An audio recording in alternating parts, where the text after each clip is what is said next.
नमस्कार। संगीत की आज के हमारे इस ट्यूटोरियल वीडियो में आप सभी संगीत प्रेमियों का, सभी संगीत सुधियों का हार्दिक स्वागत, अभिनंदन।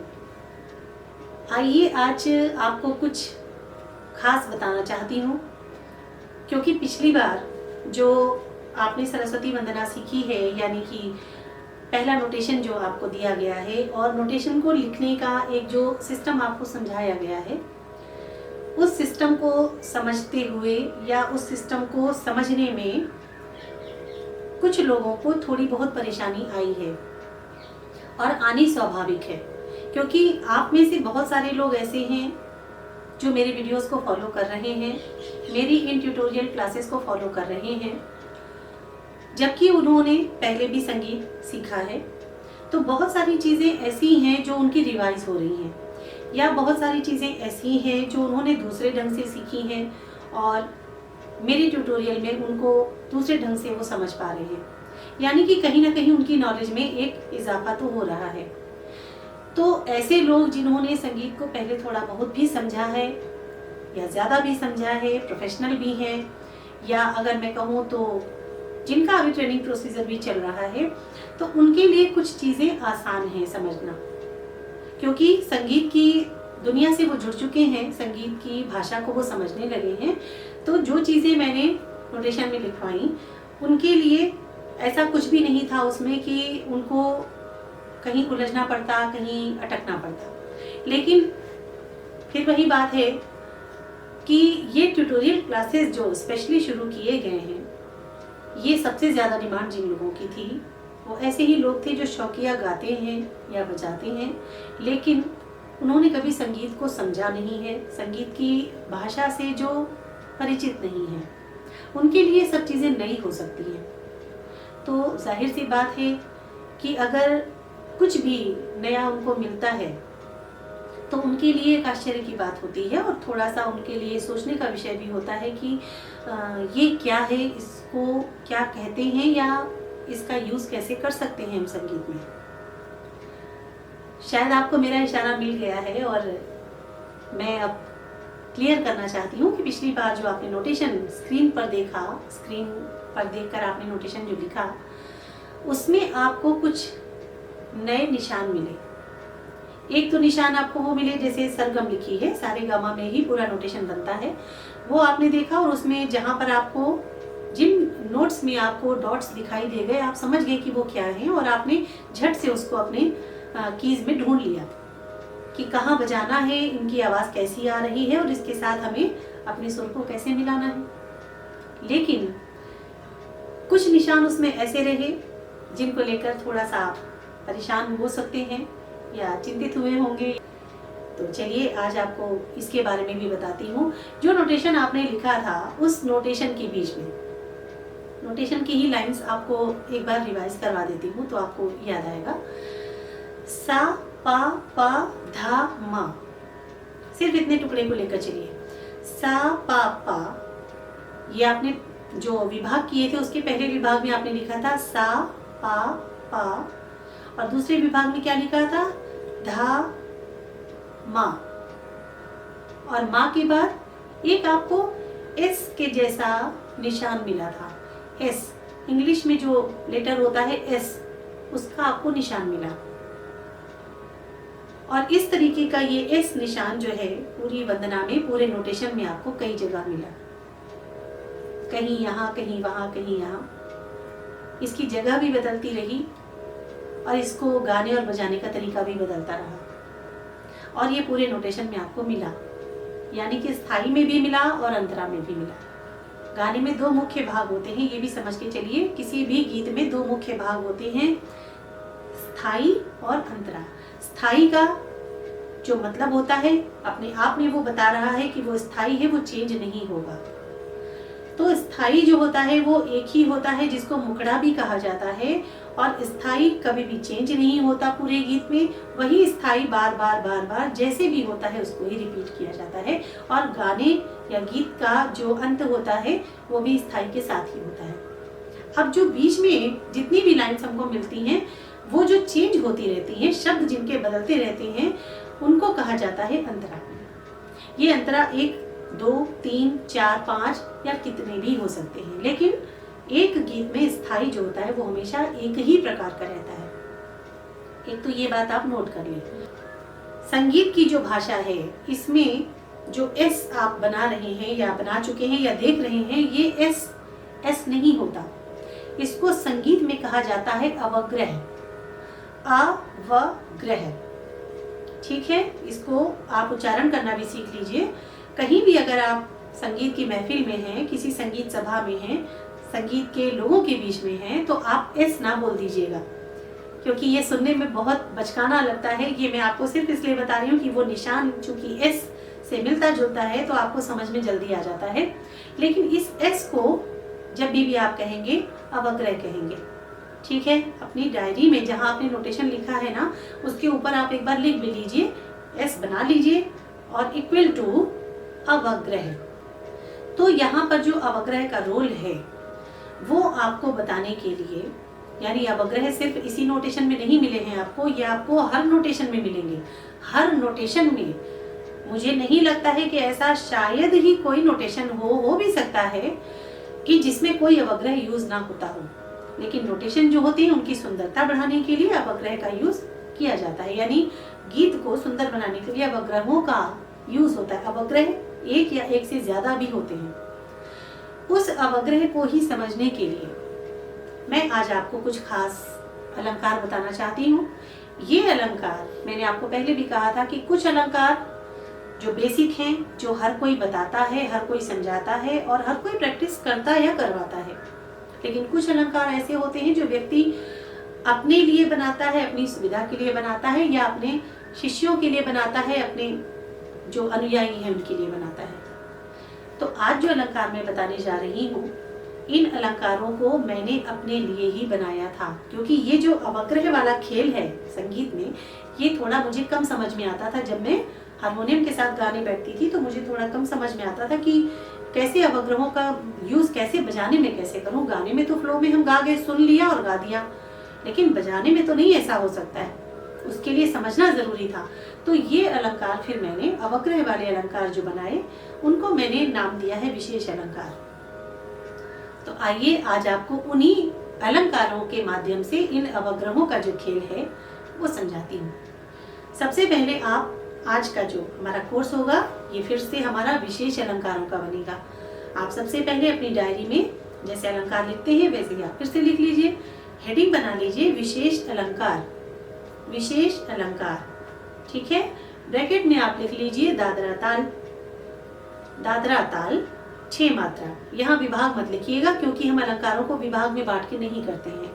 विभाग तब बढ़ते हैं जब हम कोई स्वरलिपि या नोटेशन बना रहे होते हैं। हम अलंकारों की बात कर रहे हैं ना, तो यहाँ पर विभाग नहीं लिखेंगे, सिर्फ लिख लीजिए दादरा ताल 6 मात्रा, 6 मात्रा दादरा ताल।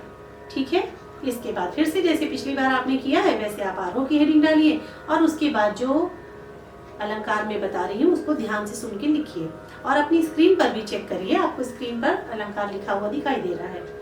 सबसे पहले आप लिखेंगे आरोह, आरोह के बाद आप लिख रहे हैं सा, और सा के बाद आप उतनी ही सा के बराबर की दूरी पे आप एक अवग्रह और दूसरा अवग्रह, यानी एक एस और दूसरा एस, एस यानी अवग्रह, सा एक अवग्रह 2 अवग्रह लगा दीजिए। ठीक है, अब आगे बढ़िए, आगे लिखिए रे, रे के आगे 2 अवग्रह, 1 अवग्रह 2 अवग्रह, फिर गा 1 अवग्रह 2 अवग्रह। इस तरीके से हर नोट के साथ, यानी सा रे गा मा पा धा नी सा, सबके साथ 2-2 अवग्रह लगाते चले जाइए। अवग्रहों को लगाने की दूरी बराबर रखिएगा। संगीत को लिखने का भी एक तरीका होता है, इसको गड़बड़ शुरू से ना होने दीजिए। तो सबको बराबर बराबर दूरी पे अब आप लिख लीजिए और ये आपका आरोह तैयार हो गया। अब आप नीचे हेडिंग बनाइए अवरोह, अवरोह के बाद सा, तार सप्तक का सा, फिर से 2 अवग्रह, नी 2 अवग्रह, धा 2 अवग्रह और आगे का पूरा मध्य के सा तक आ जाइए। 2 अवग्रह सारे नोट्स में लगाते हुए मध्य के सा तक आ जाइए। ये आपका विशेष अलंकार दादरा ताल का 1 तैयार हुआ। ठीक है। विशेष अलंकार दादरा ताल 6 मात्रा, ये एक अलंकार आपका लिख के तैयार हो गया। अब फिर से दूसरी हेडिंग बना लीजिए। हम विशेष अलंकारों पर ही हैं, दादरा ताल पर ही हैं। लिखिए अलंकार 2 यानी विशेष अलंकार 2। अब लिखिए सा रे अवग्रह। देखिए पहले जो लिखा था सा और 2 अवग्रह लगाए थे, अब आपको क्या लिखना है, सा रे 1 अवग्रह, ठीक है। फिर लिखिए रे गा 1 अवग्रह, गा मा 1 अवग्रह, मा पा अवग्रह, पा धा अवग्रह, धा नी अवग्रह, नी सा अवग्रह। कंप्लीट। अब रो में आइए। अब रो में लिखिए तार का सा यानी सा के ऊपर डॉट, नी अवग्रह, नी धा अवग्रह, धा पा अवग्रह, पा मा अवग्रह, मा गा अवग्रह, गा रे अवग्रह, रे सा अवग्रह, ठीक है। ये मध्य के साथ शुरू होके मध्य के साथ तक जब आप आरोह अवरोह को कंप्लीट कर चुके तो ये आपका दूसरा अलंकार लिख के तैयार हो गया। अब आप तीसरी हेडिंग बना लीजिए, विशेष अलंकार 3। मेट्रोनोम की 3/4 उसी बीट पर हम चलेंगे। दादरा ताल इसलिए लिखवा रही हूँ क्योंकि अब आपको इसको तबले के साथ करना है। दादरा ताल 6 मात्रा, ये ब्रैकेट में आप जो ऊपर लिख चुके हैं वही कंटिन्यूड है, ठीक है। हेडिंग बनाइए आरोह। अब लिखिए सा अवग्रह, रे रे गा अवग्रह। आगे लिखिए रे अवग्रह, गा गा मा अवग्रह, गा अवग्रह, मा मा पा अवग्रह, मा अवग्रह, पा पा धा अवग्रह, पा अवग्रह, धा धा नी अवग्रह, धा अवग्रह, नी नी सा अवग्रह, ठीक है।